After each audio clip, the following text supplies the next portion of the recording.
Hey there. This is Logic, and I wanted to go over some stuff with you. We have a really important box here with the mental act on one side and the verbal expression on the other. And so these go together.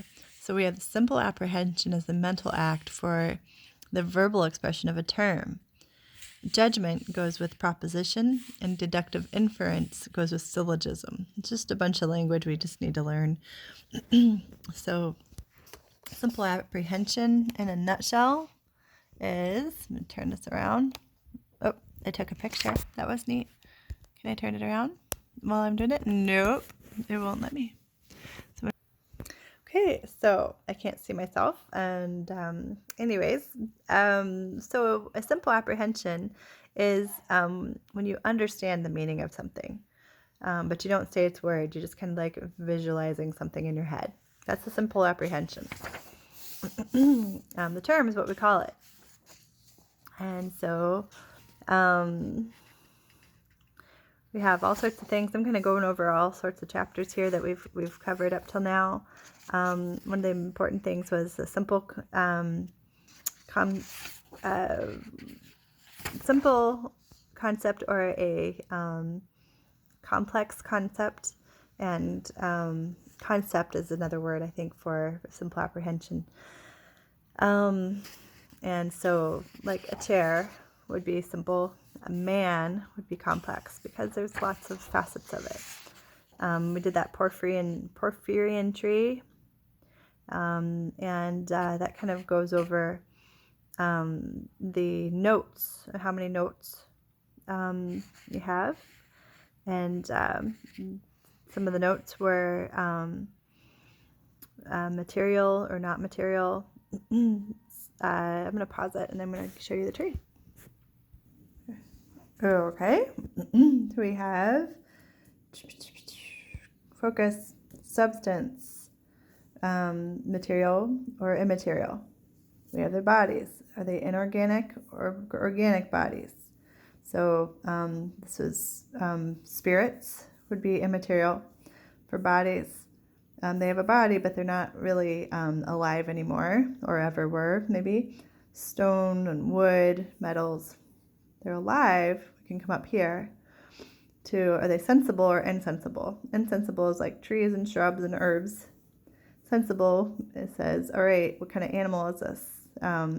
The rational animal or an irrational animal? No, irrational animals are like birds and beasts and fish and reptiles. Rational is people. So that is a Porphyrian tree. So that is comprehension. And let me make sure this is really going. And the other aspect of simple apprehension, besides comprehension, is extension. And extension is simply saying this includes, for instance, what is the extension of the concept of man?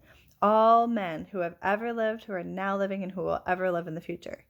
And when you include that, you've covered the dead people that are no longer living and breathing or are sensible. You're including the people that have yet to be born, that are not material yet. And so because that does include, those are included in our extension of understanding of man or mankind. All right. So moving on, we have signification and supposition. So these are two descriptions of term.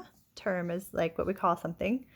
And so signification, we studied last week, all these extra like fun ways of learning words and stuff, and how they can be categorized.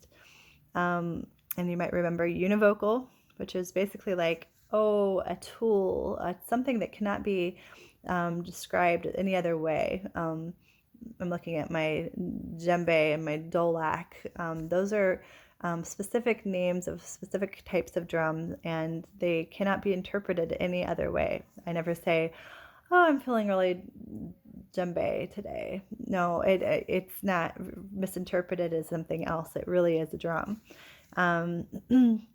Then we have the term univocal. Oh, that was univocal. Sorry. Equivocal. Equivocal's got that equal sound in it. And it means there's two terms that, although they're spelled and pronounced exactly alike, they have entirely different meanings and unrelated meanings. Usually puns are really good at this. And a good example might be a pitcher. There's a pitcher in baseball and throwing the ball, and then there's a pitcher of water. They have nothing to do with each other, but they are both pitcher. That is called equivocal. Equivocal, equivocal, equivocal. So we got univocal, as one. Uni means one meaning. Equivocal, equal voice means they sound the same, but have different meanings. And the last term, signification term, is called analogous. And you remember analogies is when we use like or as. That means there's something related about them. And so analogous terms, it might be like, the window of opportunity or the window in my house. They both kind of mean an opening. So that's my best examples for those, okay? For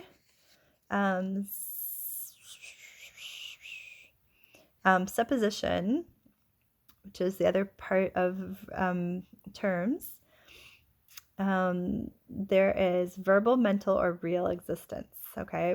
And don't get overwhelmed by this. I'm summing it up really easy, okay? And this is not hard. We're going to take the word man, and we're going to say, okay, the word man, actually I'm going to take it, turn it into Ezra. Ezra is a 4-letter word. Ezra is, if I'm referring to it as, let's see here, verbal existence, that means it is truly I'm just talking about the word Ezra, okay? So it's a 4-letter word. I could say it's a word with 2 vowels. It's a word with 2 consonants. It's a word with a Z in it. It is a word that I have seen in the Bible. It is a word that is the title of a book in the Bible. It is, we can go on and on and on about the word Ezra. And that is looking at, let's see here, and make sure I'm saying this right. I'm sorry, I said verbal. This is the material supposition. Okay, material supposition is just talking about the word. Okay, all right. So then we have logical supposition. Logical refers to that Porphyrian tree. So as we might remember, at the tippy top of the Porphyrian tree was what? It was man, and Ezra would go up there with all the other human beings at the top of the tree. And so you would say Ezra has 5 notes, because we should have counted them. But there were 5 branches up that tree. So Ezra has 5 notes. And then we have real supposition. So we had material, which was the word. We had logical, which was looking at the logical tree, a Porphyrian tree. And now we have real supposition. And so what is man really? Is how you exist in the real world. What is Ezra really? We can say Ezra was created by God. We can say Ezra is an amazing dancer. Ezra is really, really kind and intelligent. We can say Ezra is all sorts of wonderful things.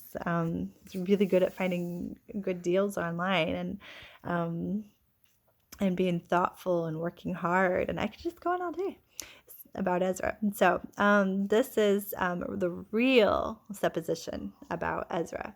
Okay, not just about your name as a word, and not just logically looking at you, but actually who you are.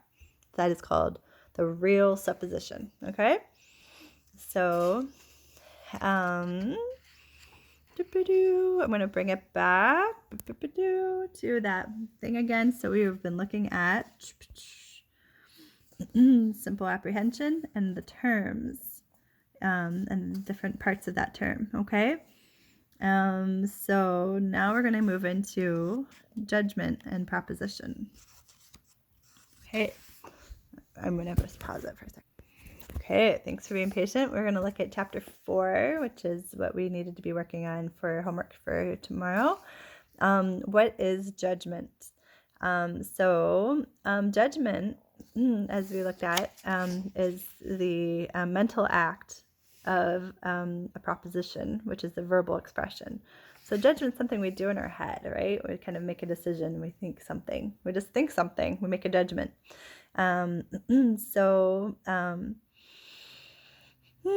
Judgment can be defined by the act by which the intellect unifies affirming or separates by denying. It's saying something exists or something is.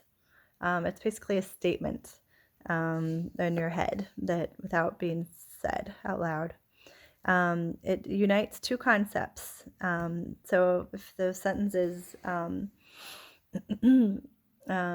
Ezra is a rock star, the two things that we are uniting together in that statement are Ezra and rock stardom. Let's see here.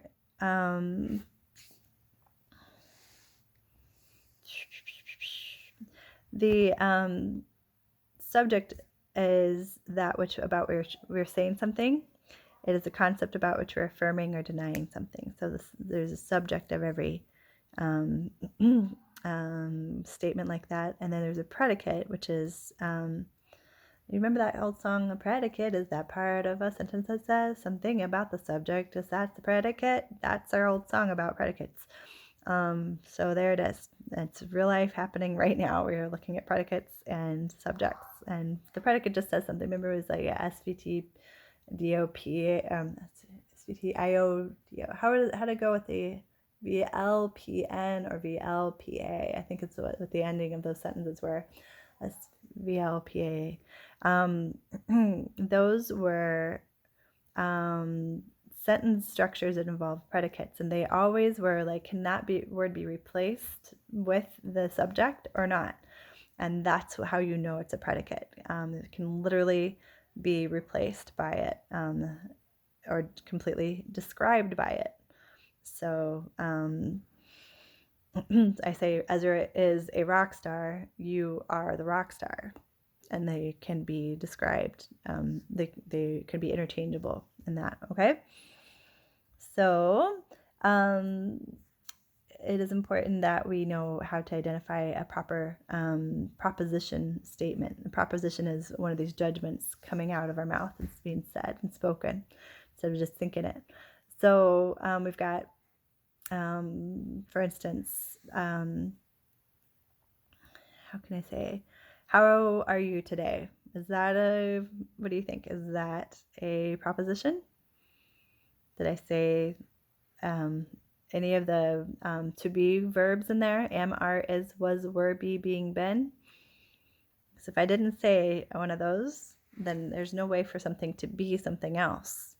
So if I say, how are you today? Oh, I did. I said are, am, are. But what would I be saying is something else? Nothing. So that is not a proposition. How about that's a fine hairless dog you have there. If I say that, then I'm referring to Maisie, obviously. And let's look at Maisie. She's so cute right now. There you go. Say, that is a fine dog you have there. Can fine dog be replaced by the word Maisie? Yes. So that is a proposition. Look at that fine dog we have right there. Yes, she is. She's so precious. She's saying, I wish my Ezra would wake up. Wake up, buddy. Wake up. Be my friend. All right. So listen for those things that can be replaced, okay? I'll get moving on here. So then we're supposed to look at SPC, the three elements of any proposition: the subject, predicate, and the copula. What is the copula? Copula is a form of the to be verb. Oh, well, I already told you about that. Okay, so okay, last day it says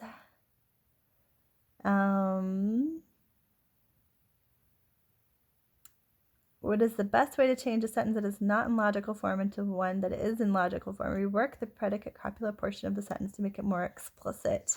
Predicate being the description and the copula being the to be verb. Make it more clear.